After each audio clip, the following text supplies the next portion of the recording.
Hey YouTube, meter time again. I wanted to show one real quick thing off on this Duncan again. The Sidewinder key that it takes. This was custom bought, or I bought this on eBay. There was a guy, Meter Man, that was selling these, and I haven't seen him on there in a long time, so I don't guess he's doing it anymore, but he was selling the keys and the locks, and he made the keys himself. And I'm going to show it real quick. Pretty cool little deal. It actually looks like the meter. And he was selling those for about 20 or 30 bucks. It wasn't a lot, but he hasn't been selling them for several years now. I don't know if he just got out of the meter business, but he sold all kinds of parts and stuff too. It was really cool. But that's what keys this takes. And this key fits both the lock that's on the back here and this lock.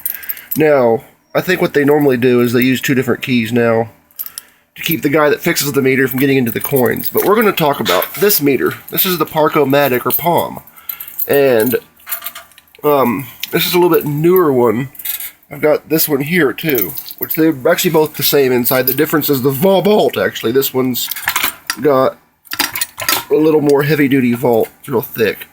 The lock would operate. Actually, I don't even think it has any tumblers in it, but there's no catch plate. There's supposed to be a little catch down there for the bolt to engage, and so it just kind of flaps shut right now, but I do have a key to the top part here. And I'm going to open that up real quick. Just a double-sided Chicago style.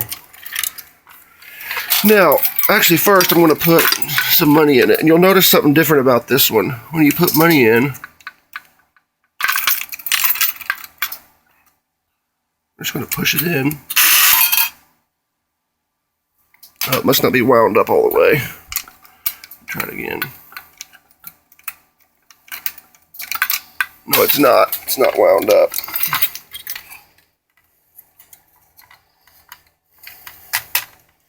Okay, we're going to take it out here real quick then.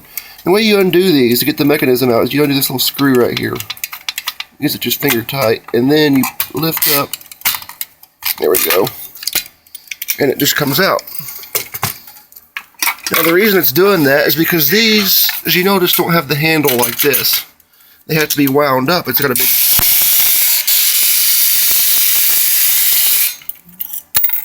There we go. That was interesting. Legal parking. Now you notice on this one it doesn't show you how many hours you have left. I find that really strange.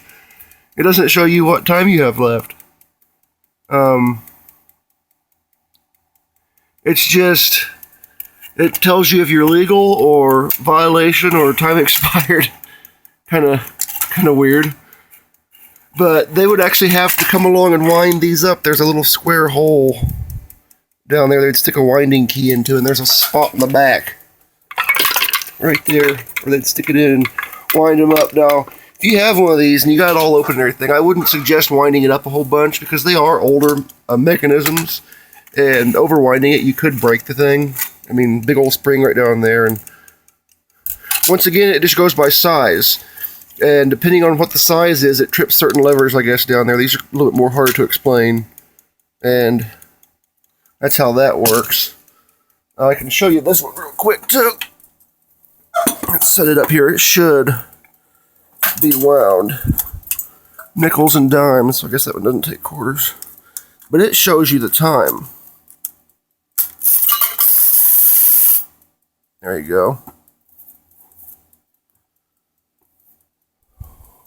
1 hour for a dime. It goes to 2 hours. But it's the same style mechanism, or very similar. Unscrew these. This one actually doesn't have any guts in the lock. See, it's very similar. And you undo this. 6/1/1978. That was probably when it was serviced. And here's the winding deal on this one. You can actually grab it with a pair of pliers and wind it. Once again, you just lift up and out. And it comes out. And we will set that down. I need to work. Oh, okay. Take a look at it. It'd fit in here too. Same kind of housing. This one just got the more advanced vault, and this one has a fairly simple little lock on there. I don't know if that's the original lock or not, but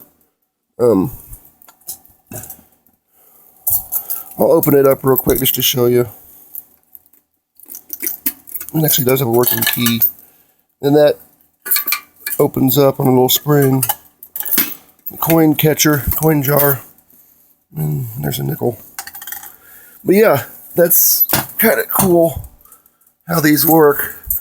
This one's obviously a little bit newer, as you can tell. See, this gear right here is brass on this one, it's plastic on this one. This one's probably 80s, maybe 90s. There's a serial number on there. 2821157, maybe 82. This one has an 8-hour limit, so I find that really weird that you're not going to be able to tell when your time's about to be up. That's just really strange. I don't know why it's like that, but there it is. This one's more the conventional style. It actually shows you, and you can actually move it by hand.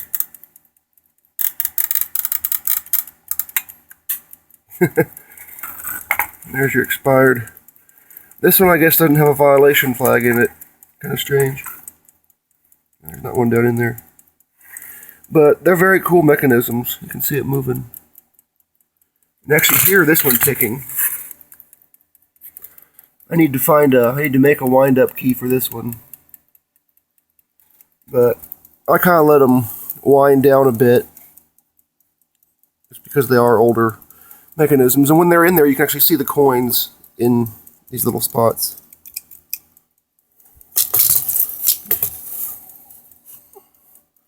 Pretty cool.